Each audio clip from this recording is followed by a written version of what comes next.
Now start. Now we are about to start with new topic 11.4 जिसका नाम है magnetisation and magnetic intensity which is been given on page number 255। उससे पहले left hand side पे दो green box के नीचे कुछ दो चीजें बोला है, पहला उसको देखते हैं। उसने क्या बोला है? अभी देखो, अभी हम लोग क्या देखने जाने वाले हैं। हम लोग ये देखेंगे कि भाई अगर दो मैग्नेट के बीच में कोई भी मटेरियल रखते हैं तो क्या हर मटेरियल इनके तरफ अट्रैक्ट होगा, चिपक जाएगा? तो वो हम लोग को देखना है। जैसे मैंने सपोज करो कांच की बोतल रख दिया, क्या वो चिपकेगी? नहीं चिपकेगी। चौक रख दिया, चिपकेगा? नहीं चिपकेगा। लकड़ी रख दिया, चिपकेगा? नहीं चिपकेगा। प्लास्टिक रख दिया, नहीं चिपकेगा। क्यों नहीं चिपका? और अगर मैंने लोखंड रखा या कोई दूसरी चीज़ रखा जो मैग्नेटिक वे से मतलब उसकी तरफ अट्रैक्ट होती है, तो वो क्यों अट्रैक्ट हो रही है, ये नहीं क्यों अट्रैक्ट हो रही है, इसका एक्चुअल में हम लोग देखेंगे। और सच में तुम लोगों को अगर मॉलिक्यूलर लेवल पे पढ़ाएंगे ना तो तुम लोगों को अच्छा मज़ा आने वाला है इंशाल्लाह। Hope so. देखते हैं, ठीक है। तो देखो, इसने पहले इसमें किधर पे page number 255 left hand side दो ग्रीन बॉक्स के बीच में उसने दो चीज़ें बोला है। एक बोला है क्या, ठीक है, ये क्या बोला है? देखो, उसने बोला है कि कोई भी एटम जो होता है, इसके अंदर ये न्यूक्लियस है, कोई भी एटम जो होता है उसके ऑर्बिट में क्या है? इलेक्ट्रॉन्स रिवॉल्व कर रहे हैं। इस इलेक्ट्रॉन के मूवमेंट के वजह से क्या हो जाता है कि इलेक्ट्रिक करंट प्रोड्यूस होता है। और इलेक्ट्रिक करंट प्रोड्यूस हो रहा है, इलेक्ट्रिक करंट प्रोड्यूस हो रहा है तो उसके आसपास मैग्नेटिक फील्ड भी प्रोड्यूस होगी। बराबर है? सही है। एटम है, एटम के आसपास ऑर्बिट है, ऑर्बिट के अंदर इलेक्ट्रॉन घूम रहे हैं। अगर इलेक्ट्रॉन घूमते हैं तो याद रखो उसके वजह से क्या प्रोड्यूस हो रहा है? करंट। करंट प्रोड्यूस हो रहा है तो करंट के वजह से क्या प्रोड्यूस हो रहा है? Magnetic field. तो ऐसा तो देखा जाए तो प्लास्टिक में भी एटम है, तो फिर ये क्यों नहीं मैग्नेट से अट्रैक्ट हो रही है या मैग्नेट से अटैच हो रही है? उसको हम लोग को एक्चुअल में देखना है कि क्या पीछे रीज़न है, इलेक्ट्रॉन होकर भी, स्पिन होकर भी क्यों नहीं अट्रैक्ट हो रहे, तो वो हम लोग को देखना है। समझ में आ गया? तो पहला तो ये समझ रहे हैं या ये समझा रहा है उस पैराग्राफ में, दो ग्रीन बॉक्स के बीच में जो पैराग्राफ है उसमें ये समझा रहा है कि करंट जो है, इलेक्ट्रिक करंट दो वजह से एक तो क्या है? रोटेशन या रिवॉल्यूशन, सॉरी, रिवॉल्यूशन, ठीक है, ऑफ इलेक्ट्रॉन, ठीक है, अराउंड न्यूक्लियस। एक तो ये है। और दूसरा क्या है? दूसरा है स्पिन, या हम ये बोलेंगे स्पिन होना, या फिर हम लोग बोलेंगे रोटेट होना, रोटेट या रोटेशन, ठीक है, ऑफ इलेक्ट्रॉन। इसके वजह से भी, ये दोनों के वजह से जो है इलेक्ट्रिक करंट प्रोड्यूस हो रही है। ऐसा दो ग्रीन बॉक्स के बीच में बोला है, जो पैराग्राफ है उसमें ये बोला है। कुछ समझा? मतलब क्या? मतलब देखो, ये न्यूक्लियस है, सपोज ये इलेक्ट्रॉन है, ब्लू वाला चौक इलेक्ट्रॉन है, ये ऐसा घूम रहा है, इसको बोलेंगे रिवॉल्यूशन। इसके वजह से भी इलेक्ट्रिसिटी प्रोड्यूस हो रही है। साथ ही साथ अगर इसको गौर से देखेंगे तो ये है ना, ये रोटेट भी हो रहा है, बस, यानी रोटेट भी हो रहा है, रिवॉल्व भी हो रहा है, रोटेट भी हो रहा है, रिवॉल्व भी हो रहा है, रोटेट भी हो रहा है। ये दोनों मोशन के वजह से इसके अंदर इलेक्ट्रिसिटी बनती है, और जहाँ इलेक्ट्रिसिटी बनती है वहाँ मैग्नेटिक फील्ड बनती है, ऐसा बोला गया है। मगर हर सब्सटेंस में क्यों नहीं ऐसा हो रहा है, वो ज़रा देखना पड़ेगा। तो ये दो चीज़ समझे आप लोग, रिवॉल्यूशन अराउंड द न्यूक्लियस, और दूसरा होता है स्पिनिंग मूवमेंट ऑफ इलेक्ट्रॉन या रोटेशन ऑफ इलेक्ट्रॉन। समझे? तो अभी इसको हम लोगों को देखना है, ठीक है, फाइन। अभी उससे पहले उसके बाद जो ग्रीन बॉक्स है उसके नीचे कुछ पॉलिश एक्सक्लूजन करके कुछ बोला है। देखो, PAU, ये बराबर स्पेलिंग, एक्सक्लूजन, ये क्या है? बोलो जल्दी। केमिस्ट्री में पढ़े हैं तुम लोगों ने? अच्छा, ये तुम लोगों को मालूम है, वो कुछ इलेक्ट्रॉन्स को हम लोग सब शेल में डिस्ट्रीब्यूट करते हैं, तो कुछ ऐसा है 1s2, हाँ वो जो है, याद है? तो देखो, एक ऐसा करते हैं, ऐसा करते थे, ऐसे करते हैं, बराबर है, ऐसा कुछ करते हैं ना। ये क्या? ये एक इलेक्ट्रॉन, ये क्या? ये दूसरा इलेक्ट्रॉन। ये क्या बोल रहा है, जरा ध्यान से सुनिए।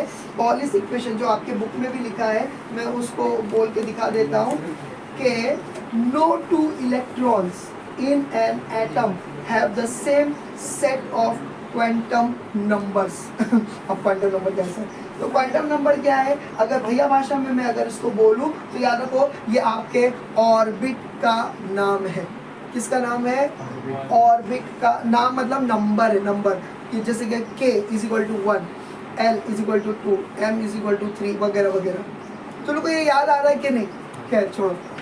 तो पॉलिश एक्सक्लूजन के अंदर अगर आप देखेंगे तो 4 टर्मिनोलॉजीज होती है, बुक में लिखा है इसलिए बताना पड़ रहा है। 4 टर्मिनोलॉजीज होती है, जैसे कि प्रिंसिपल क्वांटम नंबर। क्या ये? प्रिंसिपल क्वांटम नंबर, इसको हम लोग देते हैं क्या? स्मॉल m से। इसको हम लोग देते हैं क्या? सॉरी, स्मॉल n से। Principal quantum number small n से।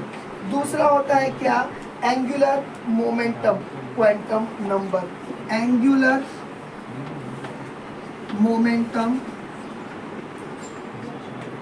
क्वांटम नंबर, और इसको हम लोग देते हैं क्या?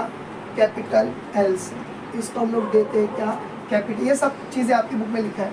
इसके बाद है तीसरा क्या? Magnetic quantum number.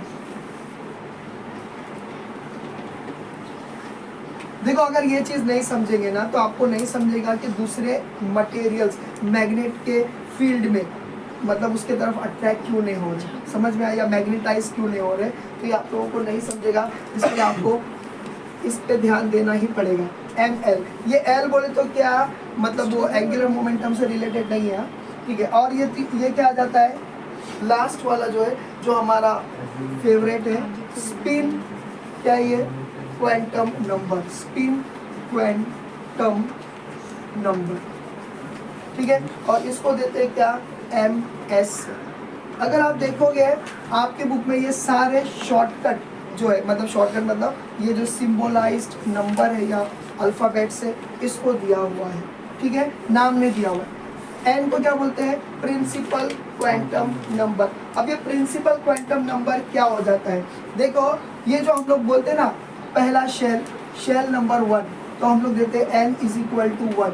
दूसरा shell n is equal to 2। तीसरा shell n is equal to 3। तो ये हो जाता है क्या?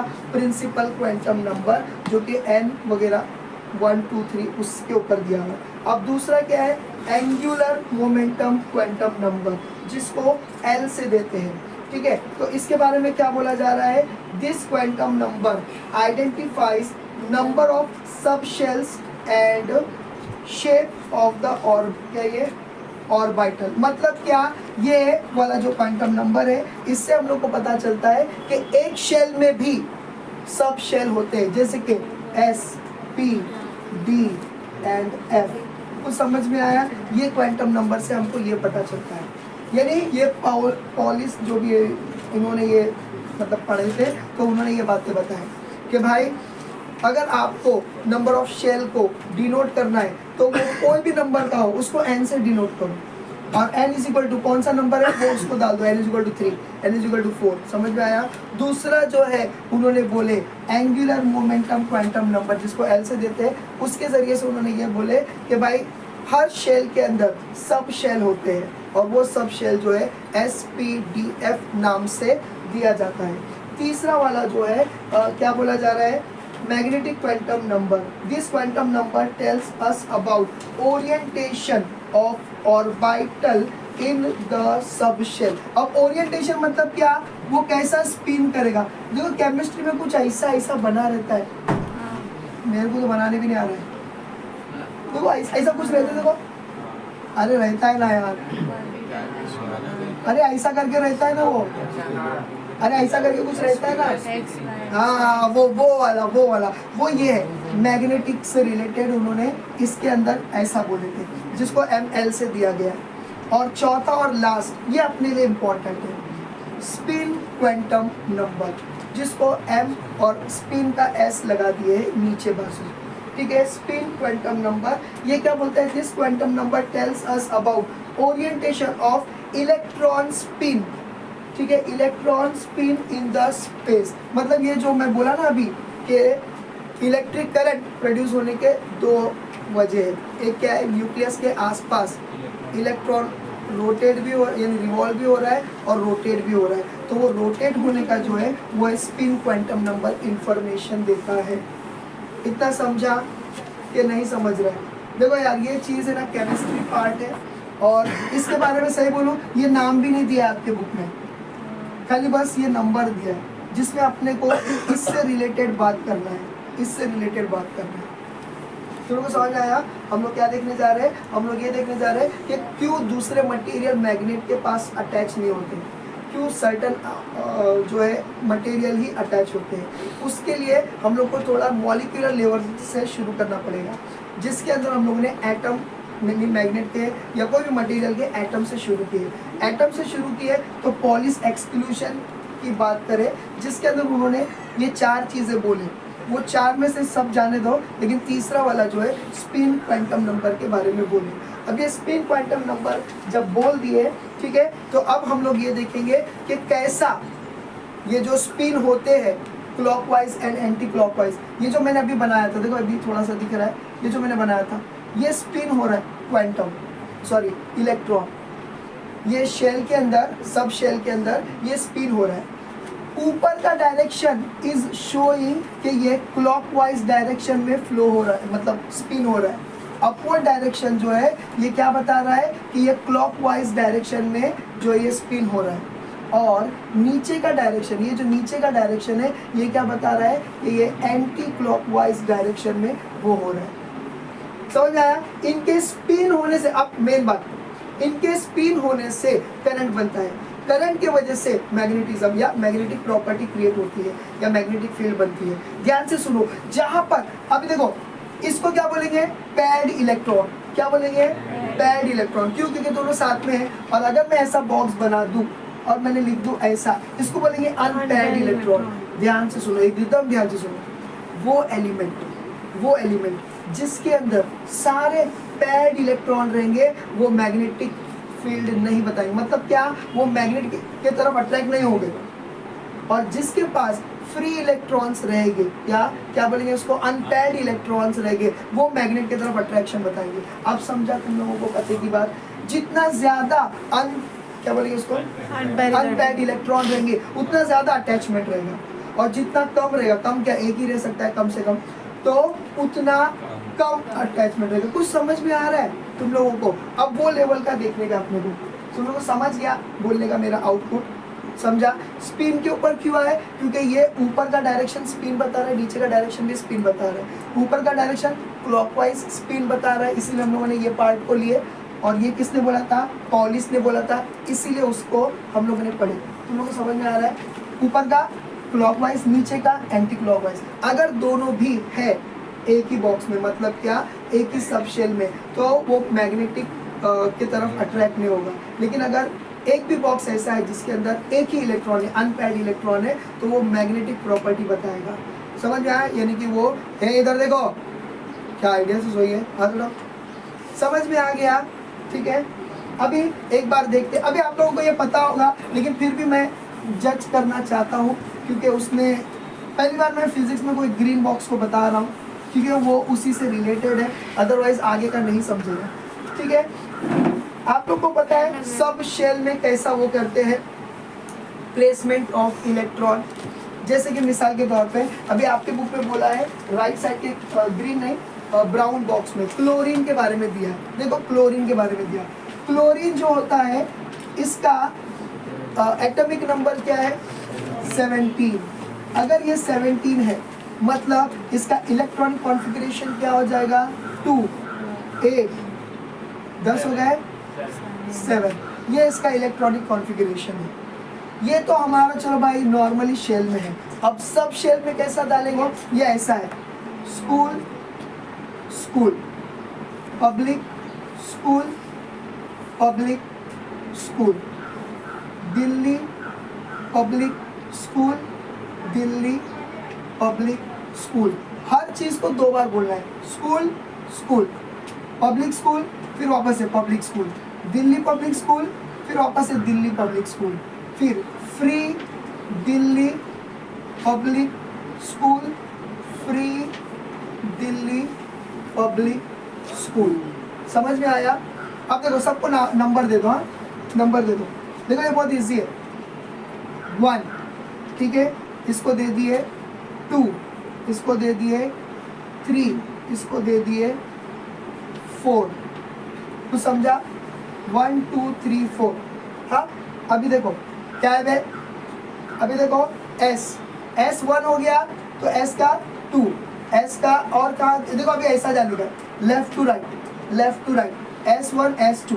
अब यहाँ पर S है S3, यहाँ पर क्या है 4। देखो आपको आता होगा मे भी, लेकिन फिर भी मैं बता रहा हूँ, ठीक है। और ये क्या है S5, और यहाँ पर क्या है S6, और यहाँ पर क्या है S7, यहाँ पर क्या है S8। कितना हो गया? अभी P ढूंढेंगे, P। अब देखो P जो है 2 दे चुके, 1 नहीं देते उसको, डायरेक्टली 2 देते। क्यों? ऐसा नंबर से 2 पे आया ये, तो यहाँ पर क्या आएगा 3, यहाँ पर क्या आएगा 4, यहाँ पर क्या आएगा 5, यहाँ पर क्या आएगा 6, यहाँ पर क्या आएगा 7। इसके बाद D वाला देखो 3 है तो क्या देंगे इसको 4, इसको क्या देंगे 5, इसको क्या देंगे 6, बस हो गया। और F का 4 है, तो इस अब यहाँ पर तो F रहेगा नहीं, F यहाँ से शुरू हुआ है, तो ये 4 है, तो ये क्या रहेगा 5। ठीक है, इतना मालूम है आप लोगों को। अब ध्यान से सुनो, S वाला जो होता है उसके अंदर एक ही बॉक्स होता है, एक बॉक्स होता है इसके अंदर, ठीक है। P के अंदर क्या होगा? P के अंदर सब ऑड नंबर है, P के अंदर कितने बॉक्स रहेंगे? 3 बॉक्स रहेंगे, ऑड नंबर है, ऑड नंबर। D के अंदर क्या है? D के अंदर क्या है? 5 बॉक्स रहेंगे, 5 बॉक्स, 1 2 3 4 5। और F के अंदर क्या है? लिखो मैं, F के अंदर क्या है? तो 7 बॉक्स रहेंगे, 7 बॉक्स, 1 2 3 4 5 7, 1 2 3 4 5 6 7, ये याद रखो। अब हर एक के अंदर डबल जा सकते हैं इलेक्ट्रॉन एक बॉक्स में, तो इसमें कितने इलेक्ट्रॉन जा सकेंगे? 2 इलेक्ट्रॉन जा सकेंगे। इसमें कितने जा सकेंगे? 6 इलेक्ट्रॉन। इसके अंदर कितने हैं? 10 इलेक्ट्रॉन। इसमें कितने हैं? 14 इलेक्ट्रॉन जा सकते हैं। अगर ये डायलॉग और ये दोनों भी याद है तो अभी आपको कोई नहीं भटका सकता। अभी देखो एकदम इजी। अब देखो अगर मैं इसका पढ़ूंगा, किसका? क्लोरीन का, क्योंकि बुक में क्लोरीन के बारे में दिया है 17। तो पहला क्या है? हम लोग लिखेंगे 1s, ठीक है। कितने डालने का है? 2, कभी भी एक ऊपर एक नीचे। दूसरा क्या है? 2s, तो लिखे 2s, ठीक है, 2s। कितना डालेंगे इसमें? 2 ऐसा डालेंगे। ये तुम लोग को आता होगा ना? कितने लोगों को नहीं आता है ठीक से? कोई बोलेगा भी नहीं, ठीक है। फिर उसके बाद क्या आ जाएगा? 2s के बाद आ जाएगा 2p। अब ये p कितना आता है? p आता है 3, तो बना दो 3, 1 2 3, ठीक है। ये हो गया 2, ये लिखने का नहीं है, ये हो गया 4, ठीक है। अब क्या हो गया? 17 तक जाना है। 5, आपको पता है ना, पहला कभी भी पूरे भर देते हैं, फिर उसके बाद रिटर्न वाला भरते हैं। तो ये कितना हो गया? 4 हो गया था, 5 6 7 8 9 और ये 10, हमको 17 चाहिए, तो ये हो गया क्या? 2p। अब इसके बाद आता है क्या? 3s, ये हो गया 3s। तो यहाँ पर कितना हो गया था? 10 हो गया था ना, यहाँ पर 10 हो गया था, तो ये हो गया 12, ठीक है। अब 3s के बाद क्या आता है? 3p। तुम लोग को समझ रहे हैं मैं क्या कर रहा हूँ? मैं सिर्फ इसकी सीक्वेंस को फॉलो कर रहा हूँ। 1s 2s 2p, यहाँ पर खत्म हो गया, अभी 2p आ रहा है पहला, लेफ्ट टू राइट जाने का। 2p के बाद 3s, यहाँ लिखा नहीं है, 3s के बाद क्या आता है? 3p। p का कितना बॉक्स है? 3 बॉक्स है। हाँ, अब देखो मेरे यहाँ पर कितने हो गए? 12 हो गए। देखो कितने चाहिए? 17। तो और 5 चाहिए, तो देखो 1 2 3 4 5, ये फ्री।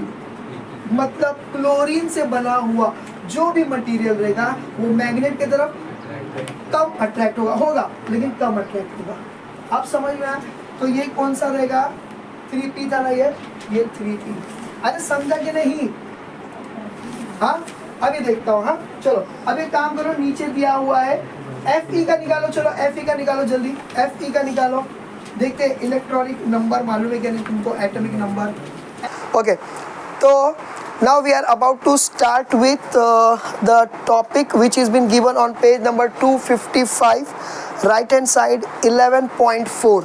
और उससे पहले जो अभी हम लोगों ने देखे थे, ठीक है, पिछले लेक्चर में, वो था क्या कि भाई कौन सा मैग्नेट जो है मैग्नेटाइज हो जाता है। मैग्नेटाइज मतलब क्या, मतलब कि ये है एक मैग्नेट और ये है दूसरा मैग्नेट ऑफ अपोजिट पोल्स। इन लोगों के बीच में no doubt north to south जो है मैग्नेटिक लाइन ऑफ फोर्स जा रही है। अगर मैं इसके बीच में कुछ भी चीज़ रख देता हूँ, जैसे कि आयन की कोई चीज़ रख दिया, तो इसके अंदर क्या हो जाएगा, ये कहीं ना कहीं मतलब मैग्नेट की तरफ अट्रैक्ट होगा। बराबर है। ये अट्रैक्ट क्यों हो रहा है, तो हम लोगों ने इसको एटॉमिक लेवल पे देखे थे। एटॉमिक लेवल पे देखे थे तो तब हम लोगों ने ऐसा कुछ देखे थे, याद है, ये हम लोगों ने ये बनाए थे। और जिसमें भी अनपेयर्ड इलेक्ट्रॉन्स होते हैं वो आसानी से मैग्नेटाइज होता है। समझ में आया? ये हम लोगों ने देखे थे। और कोई ऐसा मटेरियल है जिसके अंदर अनपेयर्ड इलेक्ट्रॉन नहीं होते हैं तो वो मैग्नेटाइज नहीं होगा। समझ में आया? जैसे कि चौक, जैसे कि प्लास्टिक वगैरह, कुछ समझ में आ गया? ये हम लोगों ने देखे थे। ठीक है, अब इसके बाद हम लोग कुछ दो छोटे छोटे डेरिवेशंस देखने वाले हैं। ठीक है, और दो डेरिवेशंस के लिए उससे पहले हम लोगों को 5 छोटे छोटे डेफिनेशंस देखने होंगे। तो पेज नंबर 255 पे राइट हैंड साइड 11.4 में मैग्नेटाइजेशन एंड मैग्नेटिक इंटेंसिटी ये करके दिया है। ठीक है, इसके अंदर सबसे पहले हम लोग देखेंगे व्हाट इज मैग्नेटाइजेशन। पहला हम लोग क्या देखने वाले हैं, मैग्नेटाइजेशन।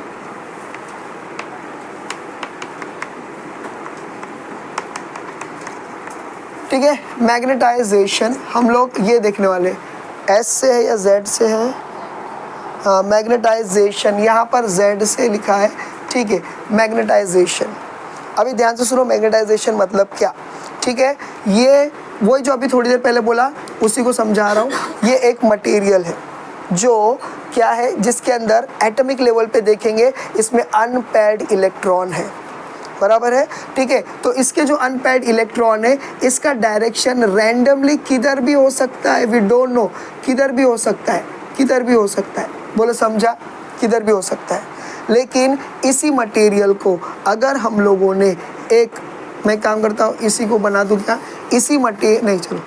इसी मटेरियल को अगर हम लोगों ने एक स्ट्रॉन्ग मैग्नेट के बीच में रख दिए ऑफ अपोजिट पोल, ठीक है, तो क्या हो जाएगा, इस मैग्नेट, और यहाँ पर नॉर्थ टू साउथ जो है मैग्नेटिक लाइन ऑफ फोर्स या मैग्नेटिक फील्ड प्रोड्यूस हो रही है। नॉर्थ टू साउथ जो है मैग्नेटिक लाइन ऑफ फोर्स या मैग्नेटिक फील्ड प्रोड्यूस हो रही है।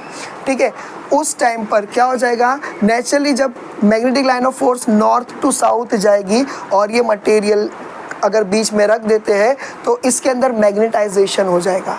वो मैग्नेटाइजेशन कैसा होगा, जब इसके सारे फ्री इलेक्ट्रॉन्स या हम ये बोलेंगे अनपेयर्ड इलेक्ट्रॉन्स उसी डायरेक्शन में जाएंगे जिस डायरेक्शन में क्या हो जाता है, नॉर्थ टू साउथ जो है ये जाते हैं, तो हम बोलेंगे कि भाई ये जो है मैग्नेटाइज हो गया है। इतना मैग्नेटाइज हो जाता है कि अगर मैं सपोज करो आयन नेल अगर इसके पास लाऊं तो आयन नेल भी इसको चिपक जाएगा।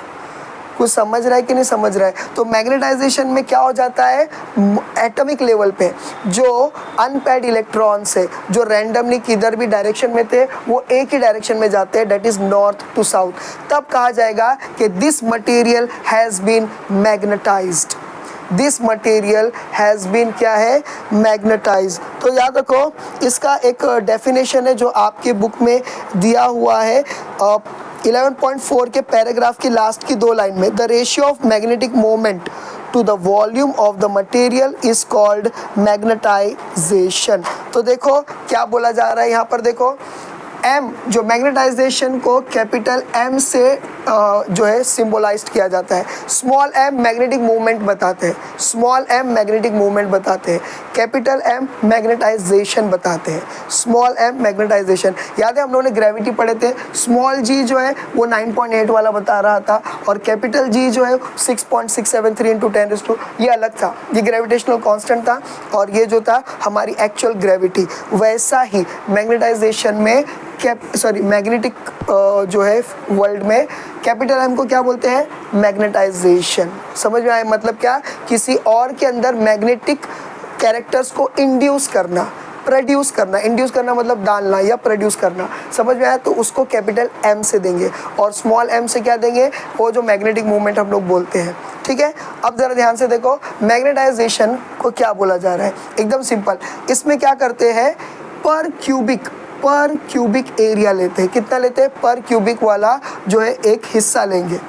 इस हिस्से में नेट कितना मैग्नेटिक मूवमेंट हुआ है या नेट कितना मैग्नेटाइजेशन हुआ है उसको गिनते हैं। तो इसीलिए उसका फॉर्मूला हो जाता है कैपिटल, मैं यहाँ लिख देता हूँ, capital M is equal to M, ये स्मॉल है, स्मॉल, ठीक है, और ये क्या लिखा हुआ है, नेट। नेट मतलब क्या, टोटल इस इतने से वॉल्यूम में, वॉल्यूम मतलब क्या मालूम है ना, वो क्या बोलते हैं उसको, M क्यूब। तो इस बॉक्स के कितना, ये चपटा नहीं है, इसको एक बॉक्स समझो, बॉक्स 3D व्यू में बॉक्स समझो, समझ में आया। तो इसके वॉल्यूम में इतने से, हर एक वॉल्यूम में कितना मैग्नेटाइजेशन हुआ है, तो ये दिया जाएगा इसका, और क्या दिया है रे, हाँ, पर यूनिट वॉल्यूम। क्या दिया हुआ है, पर यूनिट वॉल्यूम, ये दिया हुआ है। समझ में आया। उस बेसिस पे इसका डेफिनेशन क्या आएगा, अगर आप बुक में देखेंगे तो देखो क्या बोला गया है, द रेशियो ऑफ, रेशियो बोले तो क्या, upon of magnetic moment to the, देखो magnetic, net magnetic moment to the volume of the material is called magnetisation. 1 marks के लिए आ सकता है। ये लिखने के बाद आपको ये लिखना पड़ेगा। कुछ समझ में आया, समझा। एक स्ट्रॉन्ग मैग्नेटिक फील्ड के बीच में एक मटेरियल रखेंगे जिसके अंदर अनपेयर्ड इलेक्ट्रॉन्स है। जब उसको रखेंगे तो इनका जो भी डायरेक्शन रहेगा उस मैग्नेटिक फील्ड में आने के बाद उसका डायरेक्शन नॉर्थ टू साउथ वाला हो जाएगा। ये कितना मैग्नेटाइज हुआ ये जानने के लिए एक फॉर्मूला है, magnetisation is equal to total कितना, नेट मतलब क्या, इंटरनेट नहीं, नेट मतलब क्या, टोटल, टोटल कितना मैग्नेटाइजेशन हुआ per unit volume of that material is known as magnetisation. समझ में आया, तो इसको ये ले लेंगे। अगर इसका डेफिनेशन चाहिए तो लिख लो, वैसे तो बुक में लिखा है, the ratio of magnetic moment to the volume of the material is called magnetisation. बोलो समझा। अब अगर इसके आगे देखेंगे तो इसके बाद वाला 11.12 का जो ये डेरिवेशन है, यानी ये जो फॉर्मूला है, इसके आगे अगर देखेंगे तो बोल रहा है कंसीडर, अच्छा सॉरी हाँ, इसका डायमेंशन भी बताना है हम लोगों को और SI यूनिट भी बताना है। ठीक है, अभी याद रखिए इसका यूनिट और वो जो है डायमेंशन अगर हम लोग को बताना है तो देखो क्या हो जाता है, M का अगर मुझे डायमेंशन जानना है तो वो किस किस से, यानी इसके फॉर्मूले में क्या क्या है, किस किस से बना है, ये M और V से बना है। M बोले तो क्या, मैग्नेटिक मोमेंट, और मैग्नेटिक मोमेंट हम लोगों ने देखे थे, मैं इसका SI यूनिट और डायमेंशन बता रहा हूँ। मैग्नेटिक मोमेंट हम लोगों ने देखे थे, क्या हो जाता है, मिया, क्या हो जाता है, मिया। मिया बोले तो क्या, मैग्नेटिक मोमेंट जो है एटॉमिक लेवल पे, उसमें हम लोगों ने देखे थे कि करंट बराबर है करंट, और ये क्या है, area, area of a loop of a orbit, जो हम लोगों ने देखे थे, बराबर है क्या नहीं। ये क्या आ जाता है, आई क्या आ जाता है, करंट, करंट का यूनिट क्या है, एम्पियर, और एरिया क्या है, मीटर स्क्वायर, अपॉन वॉल्यूम क्या है, मीटर क्यूब, बराबर है। अगर हम लोग इसको कट करेंगे, बराबर है, ये दोनों कट हो जाएगा, ये एक कट होगा, तो क्या हो जाएगा, A/M, एम्पियर अपॉन मीटर। इसको चाहे तो और करके, हाँ, चाहे तो हम लोग उसको ऐसा भी लिख सकते हैं, A⁻⁻M। ये हो गया क्या, समझ में आ गया, A × M⁻⁻1, ये इसका क्या हो गया, एसआई यूनिट हो गया। अब अगर इसका आपको वो देखना है क्या, डायमेंशन, तो देखो एरिया, एरिया क्या है, मीटर में दिया जाता है, सॉरी ये एरिया नहीं है, एम्फियर है। एम्फियर को हम लोग आई के हिसाब से दे सकते हैं, समझ में आया, आई, आई बोलो तो क्या, करंट। अगर डायमेंशन में आगे आगे जाएंगे, अभी तक हम लोगों ने क्या देखे, लेंथ देखे, मास देखे, टाइम देखे, इससे ज़्यादा देखते नहीं है, लेकिन करंट के लिए आई दे सकते हैं। और मीटर क्या है, इज़ अ लेंथ, लेकिन लेंथ कैसी है, बोले समझा, लेकिन रूल क्या है, ज़्यादातर हम लोग एल को आगे लिखते हैं और आई को, आपके यहाँ पर आई नहीं लिखा है, आपके यहाँ पर ए लिखा है, समझ में आया, और वो भी रेज़ टू 1 कुछ दिया नहीं है, समझ में आया। तो ये हो जाएगा इसका एसआई यूनिट, किसका, मैग्नेटाइजेशन का, एसआई यूनिट ये है या तो ये है, एम्पियर पर मीटर और एम्पियर मीटर रेज़ टू -1, और इसका डायमेंशन क्या है, एल रेज़ टू -1, और ये क्या, I1, समझ में आया। तो ये इसका हो जाता है मैग्नेटाइजेशन। हाँ, अब मैं जो बोल रहा था कि last paragraph of page number 255 पर क्या दिया हुआ है, ये चल रहा है ना, 255 पर क्या दिया हुआ है, consider a rod of such a material with some net magnetisation वगैरह वगैरह, और इसी के ऊपर बेस्ड आप लोगों को एक मतलब 2 छोटे छोटे डेरिवेशंस सॉल्व करने बोला है या दिखाने बोला है। तो याद रखो, वो डिराइव करने के लिए सबसे पहला हम लोग ये जो रॉड वाला है ये पार्ट देखते हैं, मगर उससे पहला और 5 में से एक हो गया मैग्नेटाइजेशन, और 4 जो है हम लोग छोटे छोटे टर्मिनोलॉजीज देखते हैं, डेफिनेशंस, उनके फॉर्मूले, क्योंकि ये चारों यानी ये 5 के फॉर्मूले मिलकर वो डेरिवेशन आसानी से सॉल्व हो सकता है। इसमें डिराइव करते करते उसने वो फॉर्मूले बताया, अपन पहले वो फॉर्मूले देख लेंगे, फिर डेरिवेशन देखेंगे, तो स्मूथली इंशाल्लाह हो सकता है। ठीक है, ये हटा दूँ, अरे हटा दूँ क्या, अच्छा लिख लिए फास्ट, ठीक है। अब हम लोग दूसरा जो देखेंगे, ये ऐसे ही रहने दो, अब हम लोग दूसरा जो देखेंगे वो है क्या, मैग्नेटिक इंटेंसिटी, वो है क्या, दूसरा वाला क्या है, मैग्नेटिक इंटेंसिटी। अभी देखो, मैग्नेटिक इंटेंसिटी को कैपिटल H से सिंबलाइज्ड किया जाता है, कैपिटल H से सिंबलाइज्ड किया जाता है इंटेंसिटी।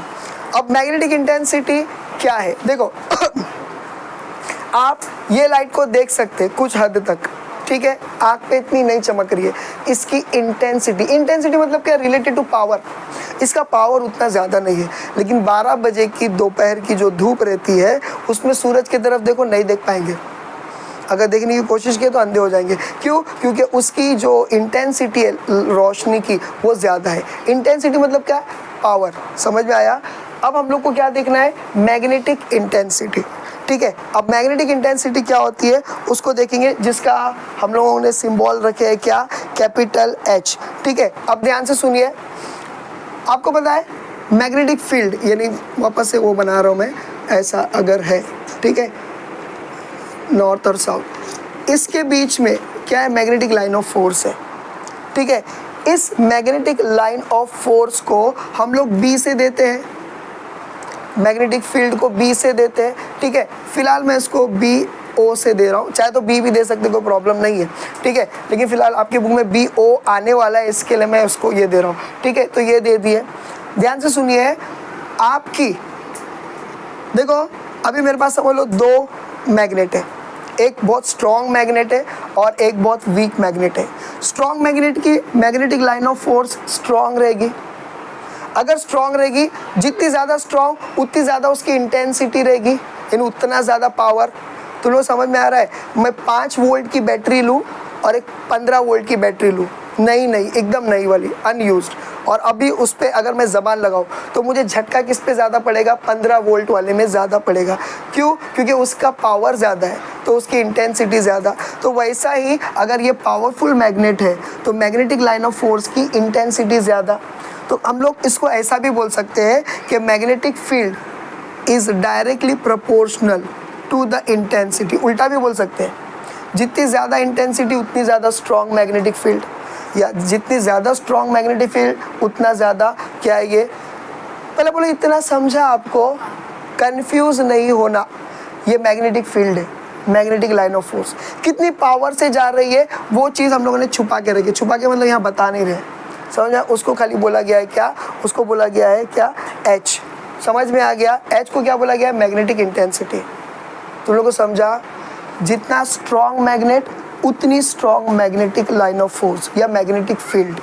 जितनी ज़्यादा मैग्नेटिक फील्ड स्ट्रॉन्ग है उतना ज़्यादा ही इंटेंसिटी स्ट्रॉन्ग रहेगी। जितना मैग्नेटिक फील्ड स्ट्रॉन्ग है उतना ज़्यादा स्ट्रॉन्ग मैग्नेटिक क्या बोल रहे, मैग्नेटिक इंटेंसिटी रहेगी। इसीलिए this is directly proportional to this. मतलब क्या, यहाँ पर क्या बोल रहे हैं हम लोग कि magnetic field is directly proportional to magnetic intensity. पर प्रोपोर्शनैलिटी की साइन अगर हम लोगों को हटाना है तो क्या करना पड़ेगा, हम लोगों को कोई ना कोई कांस्टेंट डालना पड़ेगा, कोई ना कोई कांस्टेंट डालना पड़ेगा, बराबर है। और ये कांस्टेंट क्या है तो याद रखो, ये कांस्टेंट है म्यू ज़ीरो। ये क्या है, mu zero. Now what is this mu zero? Mu zero क्या है, याद रखो, ये जो मैंने दो मैग्नेट रखा, बीच में कोई ना कोई है जो उसको रुकावट कर सकता है, फ्री स्पेस। याद रखो, permeability of free space. Mu zero क्या है, permeability, permeability of free space. Please ये ज़रा चीज़ें याद रखो। कुछ समझा? आपने स्ट्रॉन्ग मैग्नेट लाए, ठीक है, उसके बीच में नो डाउट स्ट्रॉन्ग मैग्नेट है तो magnetic line of force strong रहेगी। जितनी ज़्यादा magnetic line of force strong रहेगी उतनी ज़्यादा उसकी इंटेंसिटी रहेगी। लेकिन यही स्ट्रॉन्ग मैग्नेट को हवा में अगर मैं ला रहा हूँ नज़दीक तो मुझे स्ट्रॉन्ग लग रहा है, अब मैं उसको पानी में लेकर चले जाऊँ तो चिपकेगा तभी भी, लेकिन अब उसकी इंटेंसिटी थोड़ी कम हो जाएगी। क्यों? बीच में आ रहा है क्या, परमिएबिलिटी। Permeability, permission. ये जो एरिया है, जो मीडियम है, ये मीडियम उस रेस को या उस एटम क्या मैग्नेटिक लाइन ऑफ फोर्स को अपने अंदर से पास। ये समझ में आ गया? जितना ज़्यादा स्ट्रॉन्ग, ये लास्ट टाइम हो रहा जितना ज़्यादा स्ट्रॉन्ग ये रहेगा क्या, मैग्नेट, उतनी ज़्यादा क्या रहेगी, strong magnetic line of force. ठीक है, जिसको हम लोग B0 से दे रहे हैं। जितनी ज़्यादा strong magnetic line of force उतनी ज़्यादा उसकी इंटेंसिटी। लेकिन इंटेंसिटी सिर्फ इनके स्ट्रॉन्गनेस पे ही डिपेंड नहीं करेगी, एक और चीज़ है जो उनके लाइन को इंटरफियर कर सकती है, and that is nothing but mu zero से, जिसको दिया गया है परमिएबिलिटी ऑफ फ्री स्पेस। अगर यही चीज़ मैं पानी में करूँ तो शायद थोड़ा सा मैग्नेटिक लाइन ऑफ फोर्स को रुकावट आएगी। कुछ समझ में आया? तो इसको देते हैं ऐसा। बोलो समझा? अब हम लोगों को क्या देखना है, दूसरा मैग्नेटिक इंटेंसिटी। तो मैग्नेटिक इंटेंसिटी को रखने के लिए मैं क्या बोलूँगा, इसको यहाँ लेके चले जाऊँगा, ये हो जाएगा B0 अपॉन म्यू ज़ीरो। बोलो समझा? और इसे कहा जाता है क्या, ये लिख लो ज़रा, और इसका डेफिनेशन भी लिख लो जल्दी से, मैं आप लोगों को बोलता हूँ। ठीक है, सेकंड वाला क्या है, मैग्नेटिक इंटेंसिटी। देखो ध्यान से देखो, the ratio of the strength of magnetising field, ठीक है, to the permeability of free space is called magnetic intensity. Strength of magnetic field, अच्छा बोलूँ, the ratio of strength of magnetizing field, strength of magnetizing field, bracket में डाल दो B0 bracket close. the ratio of the strength of magnetizing field, bracket में डालो B0 bracket close, to the permeability of free space, to the permeability of free space, ठीक है, is called as magnetic intensity। और magnetic intensity जैसा लिखे bracket में डाल दो capital H, is called as magnetic intensity। बोलो इतना समझा? ठीक है, तो ये सारी चीज़ें लिखना है। अब आप लोग को वेयर लिखने की ज़रूरत नहीं है, वेयर B0 इज़ दिस, क्योंकि हम लोगों ने वहाँ लिख दी है डेफिनेशन में। ये दूसरा समझा आप लोगों को? तो ये दूसरे वाले का जो है मैं ये यहाँ लिख देता हूँ, ये वायर है यार, ये यहाँ लिख देता हूँ formula H is equal to H, ये दूसरा वाला है, H is equal to B0 और अपॉन H0। ठीक है, ये क्यों मैं यहाँ लिख रहा हूँ, क्योंकि जब मैं रब कर दूंगा ना तो डेरिवेशन में ये चीज़ें काम में आने वाली है। तो अरे यार म्यू ज़ीरो, म्यू ज़ीरो लिखना है, सो सॉरी। ठीक है, बोलो इतना समझा, हो गया, हटा दूँ। अब तीसरा वाला आता है मैग्नेटिक ससेप्टिबिलिटी, ये हटा दूँ। अब देखो तीसरा क्या आता है, मैग्नेटिक ससेप्टिबिलिटी। तीसरा क्या है, मैग्नेटिक ससेप्टिबिलिटी। इतनी टफ मेरे को आएंगे कैसे, ये कट करना पड़ेगा। ठीक है, अब इधर ध्यान से सुनिए, इसका सिंबल जो है एक्स को वो नहीं, एक्स को रिजेंबल कर रहा है। ठीक है, तो देखो कैसा मुंडी ऊपर हुई, देखो एक्स को रिजेंबल कर रहा है। पेज नंबर 256 पे आप लोग देख सकते हैं एक्स को रिप्रेजेंट या रिजेंबल कर रहा है। वो कैसा दिखता है, देखो मेरे को क्या मालूम, मैंने देखा ही नहीं, लेकिन वो कैसा दिखता है, कुछ ऐसा दिखता है। अब आप बोलेंगे सर एक्स तो बना दिए, लेकिन ऐसा ही दिखता है, देखो ना, परसेंटेज जैसा दिख रहा है कुछ तो भी। ठीक है, तो उसको बोलेंगे क्या, मैग्नेटिक ससेप्टिबिलिटी। ज़रा देखो, मैग्नेटिक इंटेंसिटी जितनी ज़्यादा रहेगी उतना ज़्यादा ही जो है मैग्नेटिक क्या बोला गया है, उतना ही ज़्यादा उस मटेरियल में मैग्नेटाइजेशन होगा। बार बार एक ही डायग्राम में बना रहा हूँ। ठीक है, याद रखो मैं क्या कह रहा हूँ, और बीच में वो वाला एक ये है छोटा छोटा होते जा रहा है बेचारा। ठीक है, ये क्या है, ये मटेरियल है या ये एक ऑब्जेक्ट है जो मैग्नेटाइज हो सकता है, आसानी से मैग्नेटाइज हो सकता है, और ये strong magnetic line of force के बीच में है। तो मैं बोल रहा हूँ कि मैग्नेटिक इंटेंसिटी जितनी ज़्यादा रहेगी उतना ज़्यादा ये मैग्नेटाइज होगा, उतना आसानी से और उतना ज़्यादा मैग्नेटाइज हो जाएगा। तो उस बेसिस पे मैं क्या बोलता हूँ, magnetisation is directly proportional to the magnetic intensity. याद रखो, magnetisation is directly proportional to H. Magnetisation is directly proportional to H. समझ में आया, यानी जितना ज़्यादा इंटेंसिटी रहेगी उतना ज़्यादा मैग्नेटाइजेशन रहेगा। ऐसा भी लिख सकते हैं, ऐसा भी लिख सकते हैं। ठीक है, अब इसको हटाना है तो यहाँ पर कुछ ना कुछ हम लोगों को कांस्टेंट डालना पड़ेगा, डेट इज़ एच। और अब हम लोग लिखेंगे m इज इक्वल टू, ये क्या है, x जैसा दिख रहा है मगर वो है नहीं। ठीक है, और ये क्या, h। इसको बोलेंगे क्या, इसका नाम क्या है मालूम है क्या, इसका नाम है खाए। क्या है, खाए। जो ये दिख रहा है ना, खाना खाए खाए, तो ये वाला है, ये समझ में आया। तो अभी इसको देखो कैसा करेंगे, इजी है, खाना खाए इज इक्वल टू मैं और हमारे घर वाले। ठीक है, और ये हो जाता है यानी m/h। समझ में आया, ये हो जाता है मैग्नेटिक ससेप्टिबिलिटी। ठीक है, मैग्नेटिक ससेप्टिबिलिटी। अरे जल्दी से लिखो, क्योंकि ये सब क्यों, देखो ये फॉर्मूलेज आपको याद रखने पड़ेंगे। तो मैं खाए का स्पेलिंग खास करके लिख देता हूँ, बिना खासे भी लिख सकता हूँ। ठीक है, is equal to m/h, where m is a magnetization, h is a intensity of magnetic field। ये हो गया। चलो अभी लिखो, चलो जल्दी से, the ratio of अच्छा लिख दिए, magnitude of intensity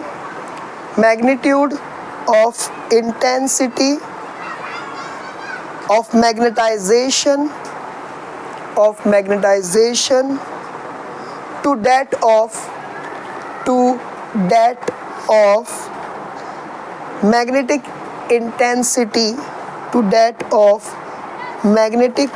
intensity is called as magnetic susceptibility। और ब्रैकेट में अपना अपना x लिख दो। अब इसके बाद आता है चौथा, सेकेंड लास्ट, मैग्नेटिक परमिएबिलिटी।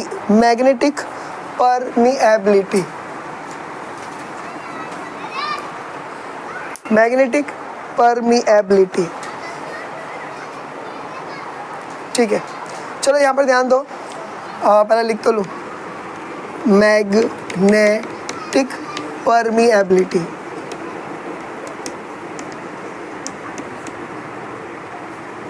ठीक है, इसको किससे दे रहे हैं, सिंबलाइज्ड फॉर्म में, ओनली म्यू। Only mu. ध्यान से सुनो, म्यू जीरो किसको दिए थे हम लोगों ने? Free space, permeability of free space. और ये जो परमिएबिलिटी है ये रहेगी उस ऑब्जेक्ट की जिसको बार बार हम लोग मैग्नेटिक फील्ड में रख रहे हैं। उसकी भी अपनी एक ओपोजिंग पावर हो सकती है, या कितना रेस को वो एंट्री दे रहा है अपने अंदर। समझ में आया? सिंपल सी बात है, जितना कम अनपेड इलेक्ट्रॉन्स उतना कम मैग्नेटाइजेशन, जितना ज़्यादा अनपेड इलेक्ट्रॉन, वो जो बॉक्स में बनाए थे सिंगल सिंगल, उतना ज़्यादा मैग्नेटाइजेशन के लिए वो परमिएबिलिटी देगा। कुछ समझ में आ गया? तो इसको बोलेंगे क्या? मैग्नेटिक परमिएबिलिटी, जिसको हम लोगों ने म्यू से दिए हैं। अभी याद रखो, यहाँ एकदम सिंपल है, इसके बारे में जो दिया है वो है क्या? B is directly proportional to H। हमारे पास B है, B क्या है? वही बार बार B क्या है? याद रखो, ये है magnetic line of force. B क्या है? Magnetic line of force. ठीक है, is directly proportional to its intensity. जितनी ज़्यादा स्ट्रॉन्ग मैग्नेटिक फील्ड रहेगी उतनी ज़्यादा उसकी इंटेंसिटी रहेगी। बराबर है? अब हम लोगों ने रख दिए क्या? ये एक मैग्नेटिक वो रख दिए मैग्नेटाइजेशन के लिए। तो क्या हो जाएगा? This is equal to what? Constant. और ये कांस्टेंट हम लोग किससे देंगे? उस मटेरियल की परमिएबिलिटी। अब हम लोग इधर का परमिएबिलिटी नहीं मान रहे, इसकी परमिएबिलिटी मान रहे। पहला हम लोगों ने क्या कर थे? इसको नहीं रखे थे, तब हम लोगों ने म्यू ज़ीरो माने थे। अभी ये भी बीच में आ गया है तो हम लोग इसको डालेंगे ऐसा। तो ये हो जाएगा क्या? बोलो, mu is equal to B upon H। ये आने वाला है आगे, ये और भी आने वाला है। समझ में आ गया? तो ये होता है मैग्नेटिक परमिएबिलिटी। मैग्नेटिक परमिएबिलिटी किसकी परमिएबिलिटी है? उस ऑब्जेक्ट की जो स्ट्रॉन्ग मैग्नेट्स के लाइन ऑफ फोर्स, यानी मैग्नेटिक लाइन ऑफ फोर्स के बीच में रखा जा रहा है, उसकी परमिएबिलिटी है। तुम लोग को समझा? तो इसकी परमिएबिलिटी को मैं म्यू दे रहा हूँ और इसको जो है ये B दे रहा हूँ, मैग्नेटिक लाइन ऑफ फोर्स को B दे रहा हूँ। समझ में आया? तो ये यानी कि क्या? Magnetic line of force is directly proportional to the magnetic intensity. ठीक है, प्रोपोर्शनैलिटी की साइन हटाकर कांस्टेंट इक्वल डालना है तो कांस्टेंट रखना पड़ेगा। यहाँ पर उन्होंने कांस्टेंट लिए है ये। ठीक है, हटा दो अभी ये। ठीक है, एक बार इसका ज़रा डेफिनेशन, एक बार इसका डेफिनेशन लिख दो, ज़रा डेफिनेशन लिख दो फटाफट। बस ये सेकेंड लास्ट है।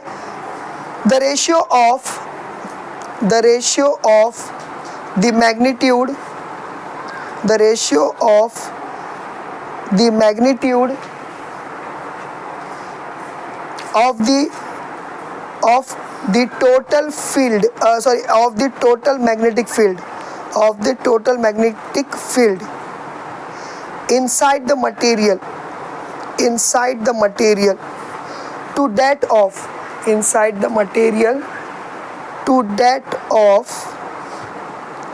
intensity of magnetizing field, to that of intensity of magnetizing field is called magnetic permeability। कुछ छूटा है? वापस से बोलता हूँ, the ratio of the magnitude of total field या magnetic field inside the material to that of intensity of magnetizing field is called magnetic permeability। बस हम लोग को ये बोला। और एकदम लास्ट रिलेटिव परमिएबिलिटी, और इसके बाद जो है हम लोग आगे बढ़ सकते हैं और दो छोटे छोटे डेरिवेशन हो सकते हैं, B अपॉन H। ये सारी कंडीशंस हम लोग को फॉर्मूलेज याद रखने पड़ेंगे। और ये आखिरी और ये छठा वाला है, सॉरी पांचवा वाला है। पांचवा वाला क्या है? Relative permeability. एकदम इजी है।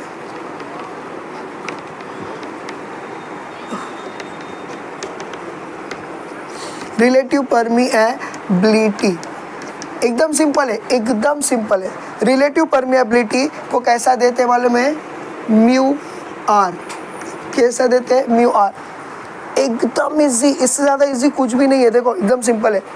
Relative permeability is nothing but permeability, एक अलग चौक से लिखता हूँ, permeability of material to the permeability of free space. बस समझ में आया?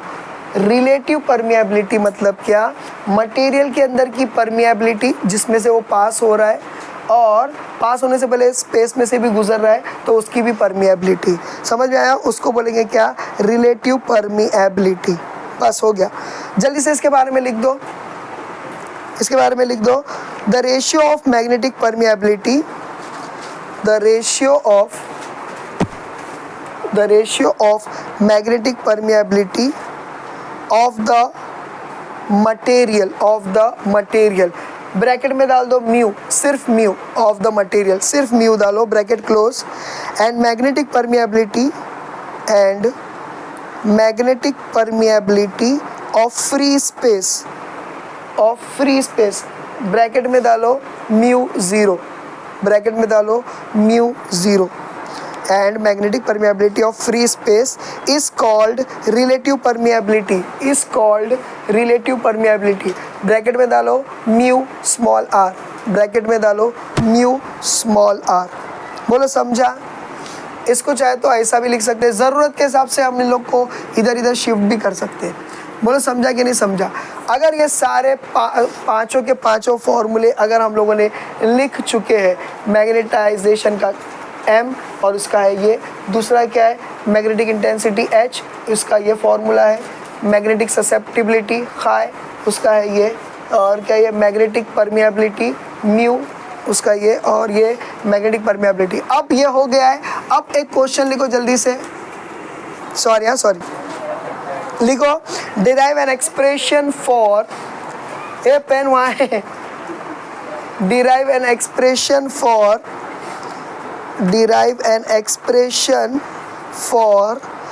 relation between magnetic field intensity, bracket में capital H, magnetic field intensity, bracket में capital H, and magnetization, bracket में capital M, bracket close, and magnetisation. वापस से समझ गया।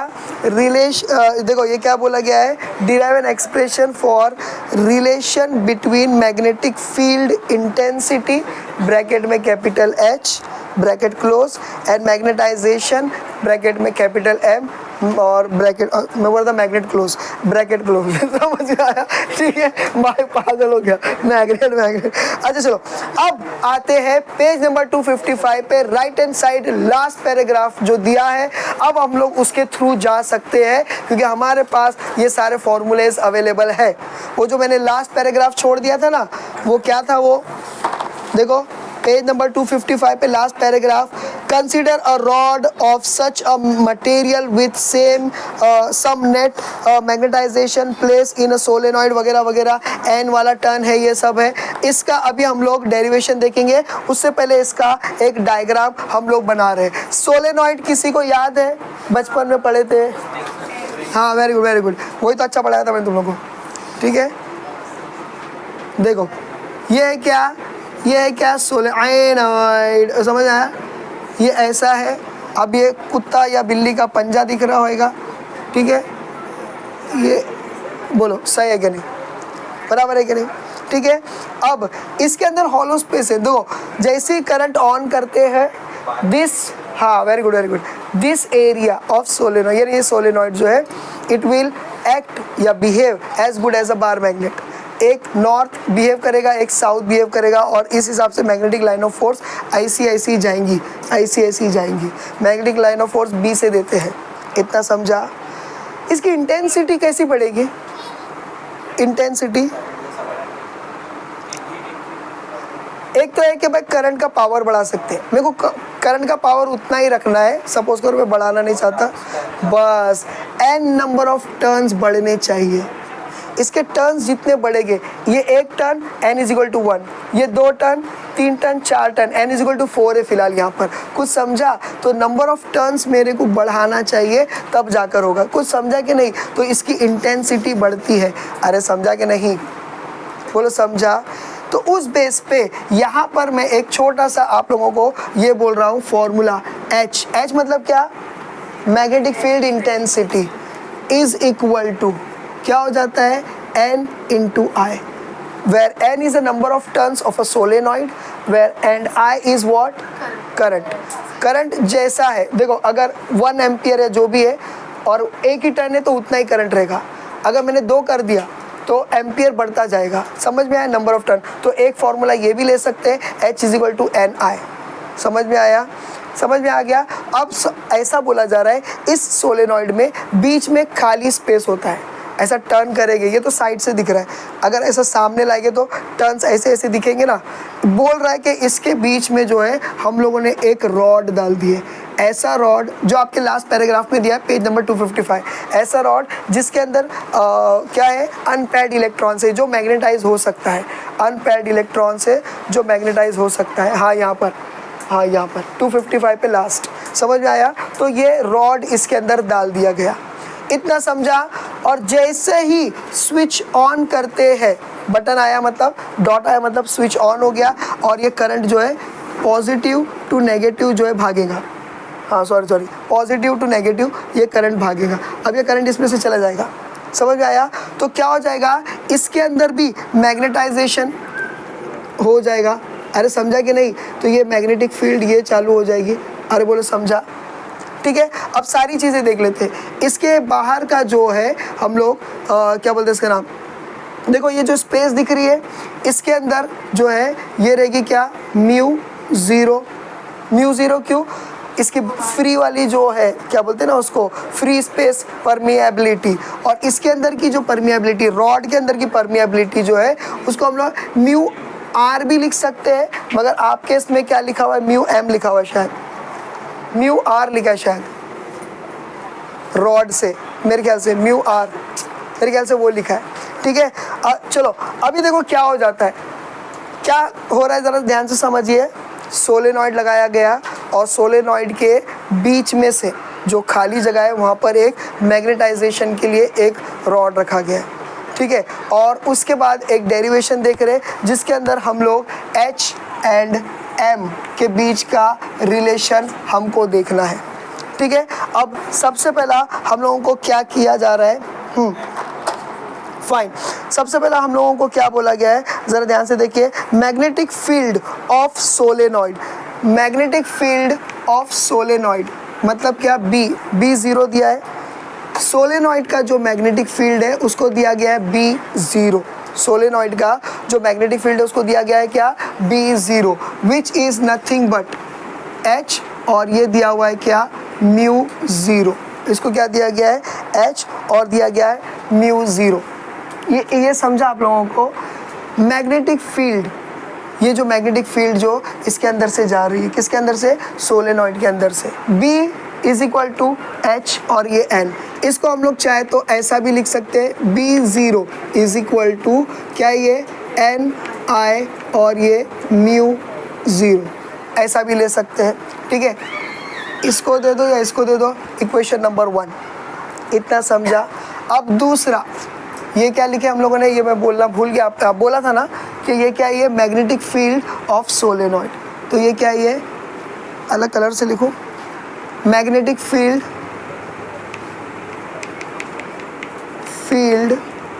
Of solenoid. ठीक है. अब दूसरा हम लोगों को जो दिया गया है वो है क्या?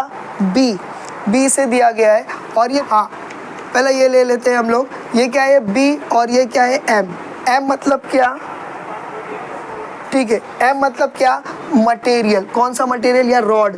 अगर मैं चाहूँ तो इसको रॉड लिख, आपके बुक में BM दिया हुआ है या BR भी दे सकते हैं. बी मतलब क्या? Magnetic field inside the rod. Magnetic field inside the rod which will be equal to what? Which will be equal to mu zero, और ये होता है क्या? म्यू ज़ीरो, और ये होता है क्या? M. मतलब क्या हो गया कि म्यू ज़ीरो क्या है? याद रखो म्यू ज़ीरो क्या हो जाता है? ये रिलेटिव फ्री परमिएबिलिटी, वो जो है ना free space permeability into magnetisation. ये हो जाता है क्या? ये हो जाता है दूसरा. अब हम लोगों को देखना है कि what is net magnetic field. What is net magnetic field? Net magnetic field क्या हो सकती है? तो हम लोग लिखेंगे बी इज इक्वल टू, जो भी आपको आगे रखना है, B0 plus BR। Net magnetic field क्या हो जाएगी, ये 2 हो जाएगी। अब अगर हम लोग इसको ये करेंगे, इसको एक्सपांड करेंगे, तो आपकी मर्ज़ी, आपको NI डालना है तो डाल सकते हैं, प्लस BR को क्या डालेंगे, म्यू M0 और इंटू M। बोलो समझा? ठीक है। अब यहाँ पर देखो क्या हो जा रहा है, हम लोगों को रिलेशन किसका देखना है, H और M का देखना है। M हमको मिल गया, H चाहिए, तो इसके लिए हम लोग इसकी जगह पे क्या डालेंगे, H डालेंगे। तो B is equal to what, H mu और क्या आ जाता है, प्लस म्यू 0 और ये M।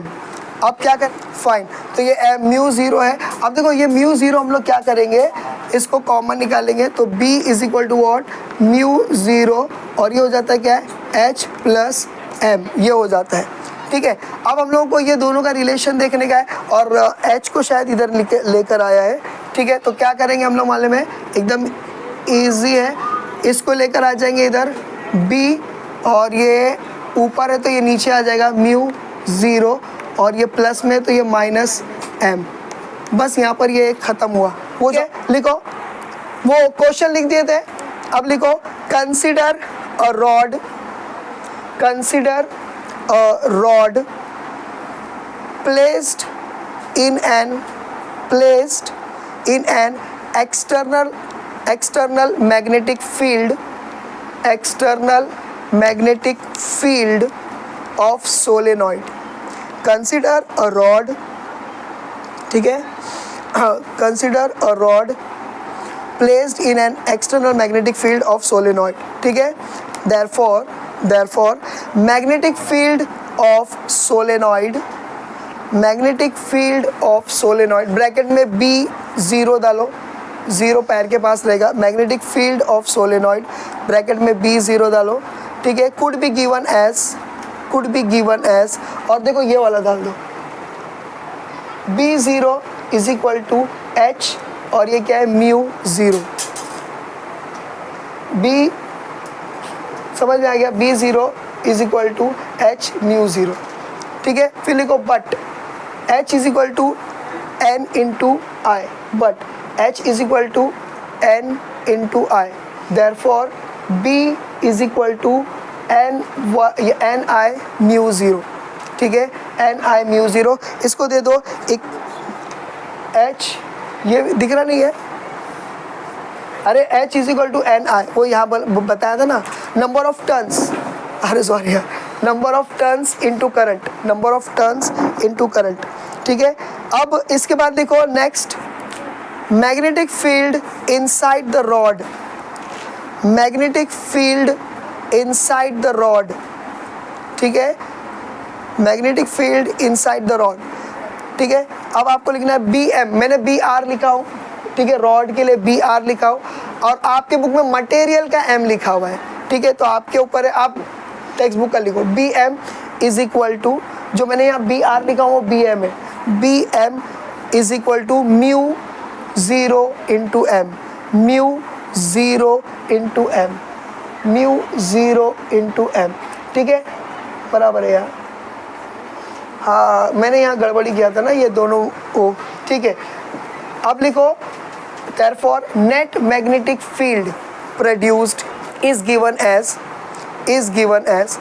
therefore net magnetic field produced is given as B is equal to BO plus BR, B is equal to BO plus BR। ये यहाँ पर net ना, हाँ, R की जगह पे M लिख दो, मटेरियल का मैंने रॉड का R डाला, कोई प्रॉब्लम नहीं है, रॉड भी लिख सकते, मटेरियल लिखना है तो मटेरियल लिख सकते, लेकिन मैं टेक्स्ट बुक को फॉलो करने बोलता हूँ इंस्टा पे। ठीक है, तो ये हो जा रहा है। अब ये डाल दो, B0 को एक्सपांड करो, यानी कि ये वाली वैल्यू आ जाएगी। ठीक है, और डायरेक्टली अगर ये भी डालेंगे तो भी चलेगा। ठीक है, और BM की जगह पे ये डाल दो। ठीक है, अब आपको क्या करना है, म्यू 0 को कॉमन निकालना है, म्यू 0 को कॉमन निकालो, H को रखो, बाकी सबको यहाँ फेंक दो, तो ये आपका आंसर आ जाएगा। और इसके बाद एक लास्ट और नेक्स्ट वाला जो है वो आपको यानी कि एक और डेरिवेशन है जो आपको करना है। ठीक है, इसके लिए क्वेश्चन लिखो, तो derive an expression for